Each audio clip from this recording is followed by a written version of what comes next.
Hi, hello, வணக்கம் அன்புறவுகளே! இன்றைக்கு நான் கனவா கறி செய்ய போறேன். அதாவது ஜெர்மனியில நாங்க கனவா வாங்கணுமெண்டு, கனவா கறி சாப்பிடணுமெண்டா, கூடுதலா இந்த மாரி தான் இருக்கும். அது டீப் ஃப்ரிட்ஜ்ல இருந்து எல்லாம் கட்டியா இருக்கும்.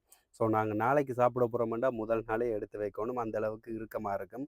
இது நான் எடுத்து வச்சு, ஃப்ரிட்ஜில எடுத்து வச்சு, அது வெளியில கொஞ்சம் இளகிட்டுது. ஸோ, இதுக்கு நான் வெயிட் பண்ணி, எல்லாம் இது செய்து சாப்பிட போறேன். அதே சமயம் நீங்க பார்த்தீங்கன்னா, இப்படி தான் கிடைக்குமான்னு கேட்டா, மோஸ்ட்லி வந்து இந்த மாரி தான் கிடைக்கும்.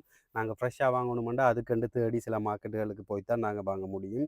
ஸோ, நான் இன்றைக்கு வந்து அந்த கறிய செய்து காட்டுறேன். எப்படி இருக்குன்னு பாருங்க. ஸோ, இது இன்றைக்கு நான் நினைச்சது வந்து இந்த கறிய வந்து ஸ்பெஷலா செய்யணுமெண்டு. எனக்கு தெரிஞ்ச அளவுக்கு நான் ட்ரை பண்ணி பார்த்தேன். ஸோ, நான் அத ட்ரை பண்ணி இந்த மாரி தான் செஞ்சிருக்கிறேன். அதோட ரிசல்ட்ஸ் எப்படி வந்திருக்குன்னு நான் உங்களுக்கு இந்த வீடியோல காட்டுறேன் பாருங்க. இதுதான் நான் செய்து முடிச்ச கறி. ஸோ, இத சோறோட சாப்பிடும்போது நான் எதிர்பார்க்கையில ஓரளவுக்கு நல்லா தான் வந்திருந்தது. டேஸ்ட்டா இருந்தது.